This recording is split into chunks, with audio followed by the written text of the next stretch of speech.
प्रथम क्वेश्चनটো হৈছে অসম সাহিত্য সভাৰ প্ৰথম সভাপতি কোন আছিল? উত্তৰ পদ্মনাথ গোহাঁই বৰুৱা।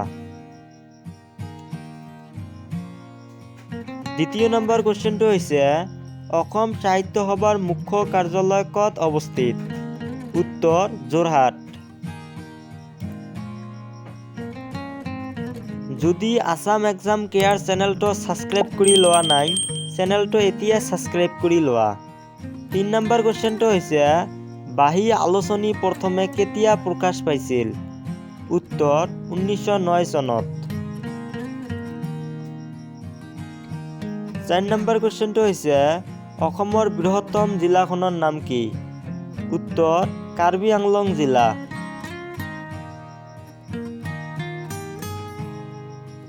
5 নম্বৰ क्वेश्चनটো হৈছে অসমত মুঠ ৰাষ্ট্ৰীয় উদ্যান কেইখন? উত্তৰ 7খন। 6 নম্বৰ क्वेश्चनটো হৈছে কোনখন দেশক নীল নদীৰ দান বুলি কোৱা হয়? উত্তৰ ইজিপ্ত। 7 নম্বৰ क्वेश्चनটো হৈছে পৃথিৱীৰ কোনখন দেশক ভূস্বৰ্গ বুলি কোৱা হয়? উত্তৰ জম্মু আৰু কাশ্মীৰ। 8 নম্বৰ क्वेश्चनটো হৈছে অসমৰ কোনখন জিলাত আটাইতকৈ জনসংখ্যা বেছি? উত্তৰ নগাঁও। 9 নম্বৰ क्वेश्चनটো হৈছে অসমৰ ক্ষুদ্ৰতম জিলাখনৰ নাম কি? উত্তৰ হাইলাকান্দি। 10 নম্বৰ क्वेश्चनটো হৈছে ভাৰতৰ কোনখন ৰাজ্যত আটাইতকৈ জনসংখ্যা বেছি? উত্তৰ প্ৰদেশত। 11 নম্বৰ क्वेश्चनটো হৈছে ভাৰতৰ কোনখন ৰাজ্য আটাইতকৈ বৃহত্তম?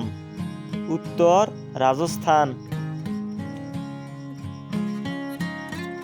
12 নম্বৰ क्वेश्चनটো হৈছে মোগল সাম্ৰাজ্যৰ প্ৰতিষ্ঠাপক কোন আছিল? উত্তৰ বাবৰ।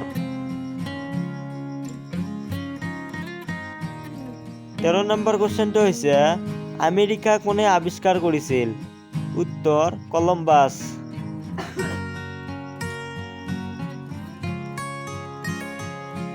14 নম্বৰ क्वेश्चनটো হৈছে ভাৰত কোনে আৱিষ্কাৰ কৰিছিল?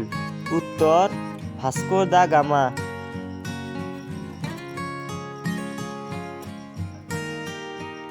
15 নম্বৰ क्वेश्चनটো হৈছে গুৱাহাটী চাহ নিলাম কেন্দ্ৰটো কিমান চনত স্থাপন কৰা হৈছিল?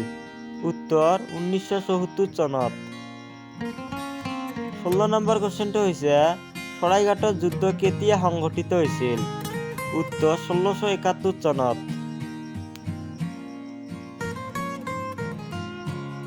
17 নম্বৰ क्वेश्चनটো হৈছে গুৱাহাটী বিশ্ববিদ্যালয় কিমান চনত স্থাপন কৰা হৈছিল? উত্তৰ 1948 চনত।